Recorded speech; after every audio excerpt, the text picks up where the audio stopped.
또 예루살렘에 입성하시고 나서 지금 화요일에 있는 그런 말씀 우리가 보고 있습니다. 화요일에는 많은 논쟁이 있었습니다. 우리가 세 가지의 논쟁을 이미 보았죠. 권위 논쟁, 무슨 권위로 너가 도대체 이러한 일을 행하고 있느냐. 세금 논쟁, 가이사에게 세금을 바치는 것이 옳으냐 그르냐.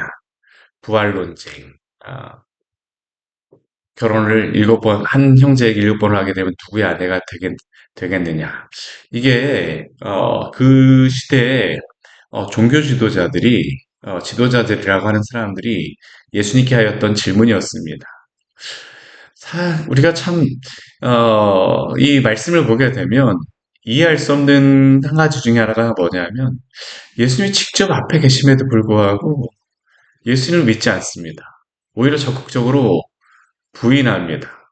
오히려 예수님을 싫어합니다. 심지어는 미워합니다. 이런 걸 보게 되면 왜 그럴까라고 생각하지만 우리가 말씀을 자세히 보게 되면 그들이 그럴 수밖에 없는 이유가 있습니다. 오늘 말씀에서 그 이유를 말씀해 주세요. 왜 그럴까요? 그들은 예수님이 누구신지 모르기 때문입니다. 아니, 보여지는 그런 모든 것으로서 예수님이 하나님의 아들이심을 다 증명되고 알 수 있음에도 불구하고 그들은 자신들의 여러 가지 생각과 많은 것들로 인하여서 예수님을 다르게 생각하고 있습니다. 내가 생각하는 예수는 저 예수였으면 안 돼. 이게 바로 그들이 가지고 있는 생각이었죠. 그러한 그들을 향하여서 예수님께서 한 가지 질문을 하세요. 뭐라고 질문하십니까? 이전까지는 계속 그 종교 지도자들이 예수님께 대하여서 질문하였는데 오늘 말씀에서는 예수님께서 그들에게 한 가지 질문하십니다. 41절 말씀 보게 되면 예수님이 이러한 논쟁을 하는 그 종교 지도자들 각각 헤롯 당, 바리새인, 서기관, 또 사두개인, 대제사장 여기에 이 논쟁을 하였던 그들을 보시면서 말씀하십니다. 사람들이 어찌하여 그리스도를 다윗의 자손이라 하느냐? 왜 예수님께서 이 질문을 하실까요? 이 질문은 핵심을 꿰뚫고 있는 질문입니다. 굉장히 중요한 질문입니다. 왜 종교 지도자들이 예수님에 대해 이렇게 논쟁하며 공격하니까? 아까도 말씀드렸던 것 같이 그들은 예수님이 어떤 분인지를 모르기 때문입니다. 그들은 단지 예수님을 그리스도가 다윗의 자손으로 온다라는 것은 알았습니다. 그리고 그것은 이해하였습니다. 믿었습니다. 그런데 예수님은 다윗의 자손으로 분명히 오셨습니다. 그리스도는 다윗의 자손으로 오시는 분입니다. 그런데 그들이 모르고 있는 것은 무엇일까요? 예수님은 분명히 구약 성경에 약속하신 대로 다윗의 자손으로 오셨지만 그러나 또한 예수님께서는 하나님의 아들로 오셨습니다. 이것이 바로 그들이 예수님을 이해하지 못하고 예수님을 이렇게 오해하고 예수님을 미워하는 이유입니다. 예수님이 인성을 지니시고 다윗의 자손으로 오셨지만 또한 신성을 지니시고 하나님의 아들로 오신 분입니다. 제가 이렇게 말씀드리지만 이게 기독교의 교리적이나 이런 게 아닙니다. 이건 생명에 관련된 그러한 복음의 핵심입니다. 근데 그들은 이것을 아주 깊이 알지 못하였습니다. 그래서 그들은 예수님께서 성전 청결을 하시며 내 집은 만민이 기도하는 집이라고 하셨을 때 예루살렘 성전이 내 아버지의 집이시기에 하나님의 집이시기에 그리스도로서 성전을 청결하게 하셨음에도 불구하고 그들이 생각하였던 다윗의 주는 어떠한 일을 해야 됩니까? 다윗의 자손 그리스도라고 하게 되면 성전에서 상을 얻는 것이 아니라 로마의 사람들을 쫓아내며 독립을 해야 된다라고 하는 게 바로 그들이 기대하는 그러한 그리스도의 모습이었죠. 그러니까 그들은 예수님께 대해서 질문하고 논쟁하는 겁니다. 예수님은 자신이 바로 하나님의 사랑하는 아들이심을 말씀하셨음에도 불구하고 아들은 오히려 자신들의 권위를 무시했다라고 예수님을 세금을 가지고 논쟁을 하고 부활을 가지고 예수님과 신학적으로 논쟁을 하고 있습니다. 예수님은 바로 다윗의 자손일 뿐만 아니라 하나님의 아들, 신성을 가지신 분임을 그들이 몰랐기 때문에 그들이 이렇게 행동하는 것 아닙니까? 오늘 말씀을 보게 되면 예수님은 이러한 그들을 향하여서 분명히 하시는 말씀이 있죠. 예수님이 다윗의 자손으로 오시는 분이지만 그분이 단순히 다윗의 자손이 아니라는 것을 우리에게 알려주시기 위해서 우리에게 하시는 말씀이 있습니다. 우리 43절, 우리 41절, 43절 같이 한번 읽어볼까요? 시편에 다윗이 친히 말하였을 때 주께서 내 주께 이르시되 내가 내 원수를 내 발등상으로 삼을 때까지 내 우편에 앉았으라 하셨도다 하였느니라. 이것은 시편 110편을 인용하는 겁니다. 여기서 중요한 것은 다윗이 여호와께서 내 주에게 말씀하시기를이라고 하는 그러한 말씀입니다. 우리 누가복음에서는 주께서 내 주께 이르신다라고 하지만 시편 110편 말씀에서는 여호와께서 내 주에게 말씀하시기를이라고 합니다. 첫 번째 말하는 주는 여호와 하나님입니다. 예수님께서 질문하는 것은 바로 그것입니다. 그러면 도대체 다윗이 주라고 하는데 그 주는 두 분이 나온 겁니다. 여기에 보게 되면. 그러면 도대체 뒤에 나오는 주는 누구냐는 거죠. 여호와와 함께 나오는 또 다른 주가 누구냐는 게 바로 예수님께서 이들에게 질문하고 있는 질문입니다. 그 주는 누구 있습니까? 그 주는 누구실까요? 예수님은 바로 이 뒤에 주가 바로 그리스도이심을 밝히 증언하여 주셨습니다. 그들은 단순히 이것을 그냥 하나님이라고 그냥 생각하고 넘어갔을지 모르지만 앞에가 성부 하나님이라고 한다면 뒤에는 성자 하나님이심을 예수님께서 분명히 밝히 증언하여 주셨어요. 하나님의 아들로 그리스도는 오셔야 된다라고 그들에게 말하고 질문하고 있는 겁니다. 다윗도 알고 있었다라는 겁니다. 다윗도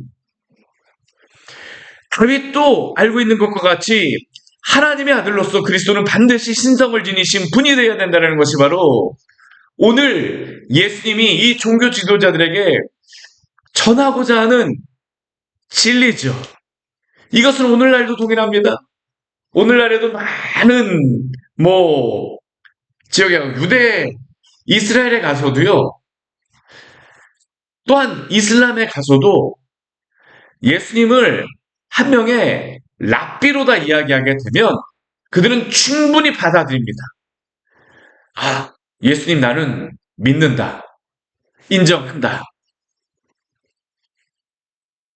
랍비로서 예수님의 그러한 말씀을 전하게 되면 이슬람에서 충분히 받아들입니다. 선지자로서 그들이 말한다라고 하게 되면 이슬람 교도들도 예수님을 한 명의 선생이자 선지자로 인정합니다.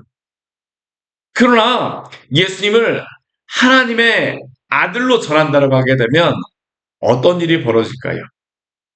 당장 그 사람들은 종교 재판을 열어서 큰 박해를 내리게 될 겁니다. 오늘 우리가 보고 있는 이 말씀 안에서도 벌어지고 있는 게 바로 이것입니다. 예수님을 한 명의 선생, 랍비, 선지자 정도로서 인정을 하지만 우리가 예수님께서 사람들은 누구시냐 나를 누구라 하느냐 했을 때 더러는 세례 요한이라고 더러는 엘리야라고 더러는 선지자 중에 한 명이라 합니다. 충분히 선지자로서는 받아들일 수 있지만 그러나 예수님을 하나님의 아들로서는 받아들이진 않습니다.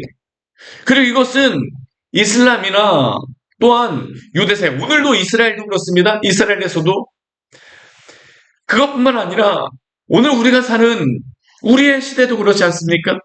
예수님을 석가모니나 공자나 소크라테스와 같은 4대 성인으로 말을 하고 예수님을 말씀을 좋은 그러한 말씀으로 전한다라고 하게 되면 충분히 그들은 이 세상의 사람들은 받아들입니다. 그러나 예수님을 하나님의 구주로 전하며 예수님을 믿을 것을 유일한 구원자로 전한다라고 하게 되면 세상의 사람들은 무엇일까요? 믿을 수 없다 아닙니까? 이게 바로 오늘날에도 벌어지고 있는 동일한 일이죠. 그러나 우리는 오늘 예수님께서 이 종교주의자들에게 말씀하신 것과 같이 예수님이 하나님의 아들, 독생자로 이 땅에 오셨음을 믿고 전해야 될 줄 믿습니다. 이것이 바로 복음의 핵심입니다. 예수님은 인성을 지니셨을 뿐만 아니라 하나님의 아들로서 신성을 지니고 오신 분입니다. 세상이 받아들이건 받아들이지 않건 간에 예수님의 인성과 신성을 지니신 우리의 구원자 되심을 우리는 믿고 자랑하며 전해야 합니다.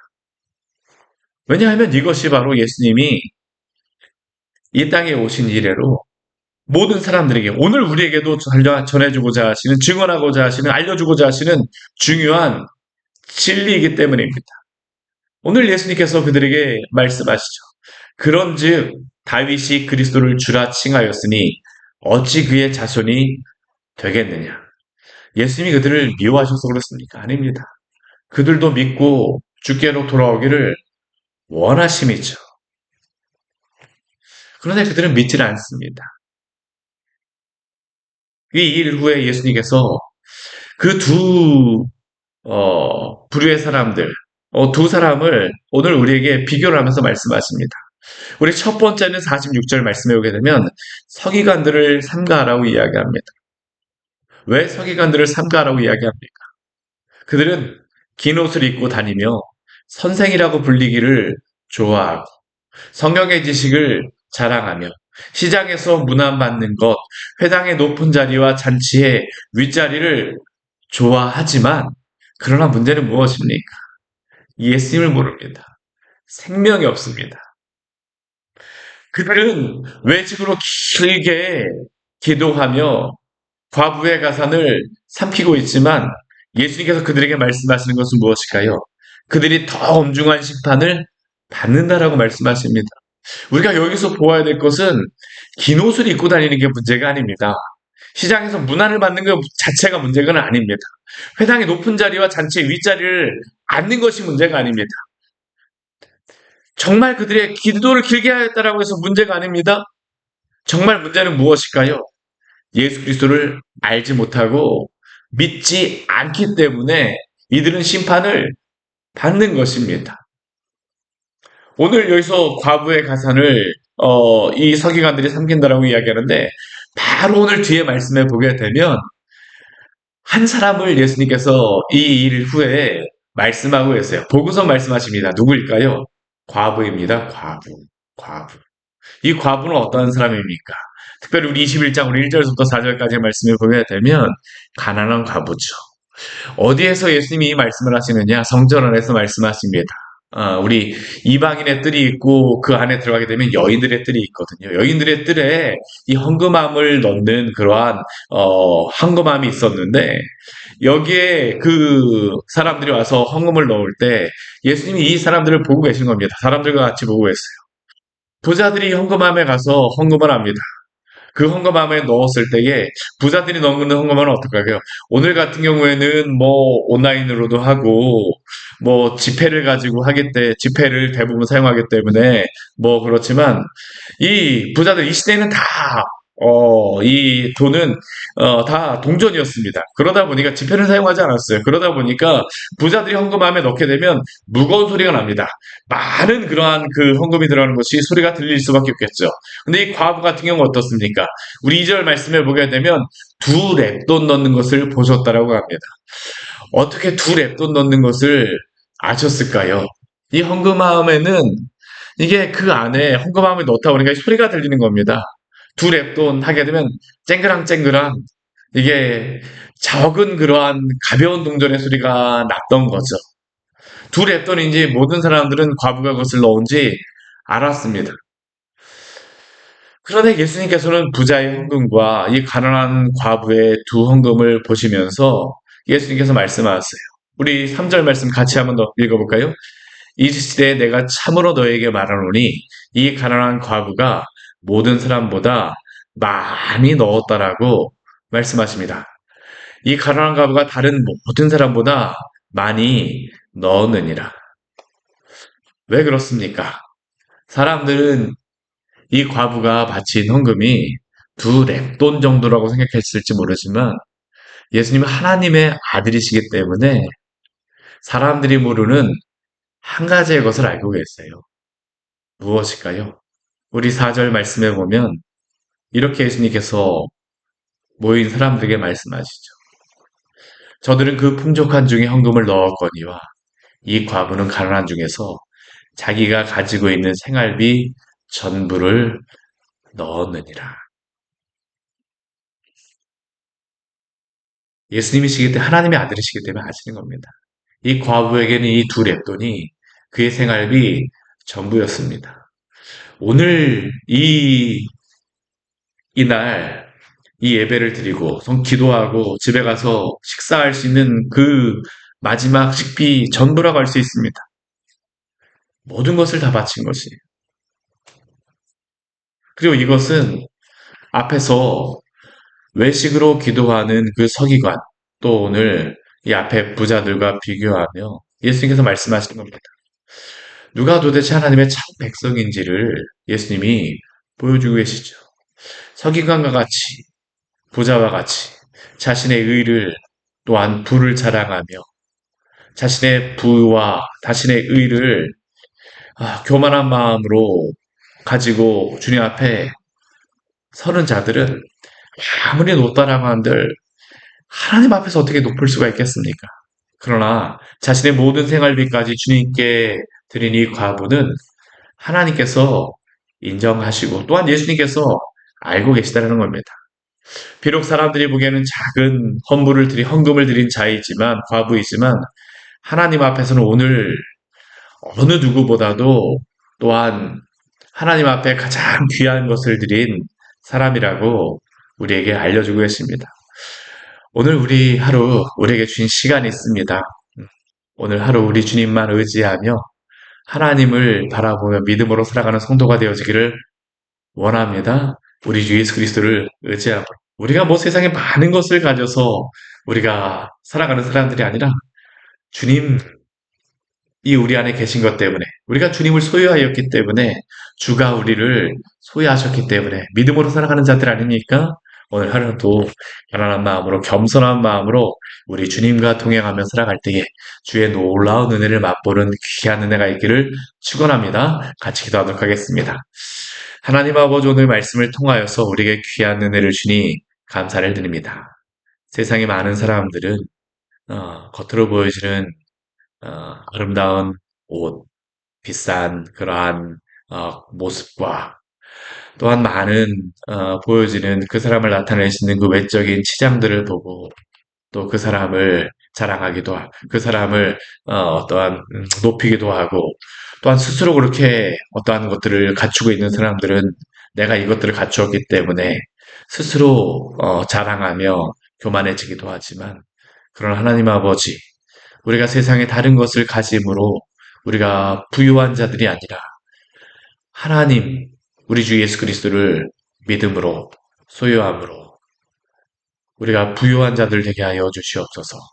세상에 다른 것으로 우리가 풍요로운 자들이 아니라 주 예수 그리스도를 우리가 알고 믿었기에 우리가 만족하게 하여 주시고 우리의 삶의 기쁨이 넘치게 하여 주시고 우리가 세상의 다른 것들을 구하며 우리가 마음껏 할 수는 없다 할지라도 주 예수 그리스도 앞에 우리가 또한 기도할 수 있도록 우리에게 이 시간 허락하여 주셨사오니 항상 낙심하지 말고 주님 앞에 기도하는 믿음의 성도로서 오늘 하루도 서기로 합니다. 주여 우리와 함께하여 주시옵소서.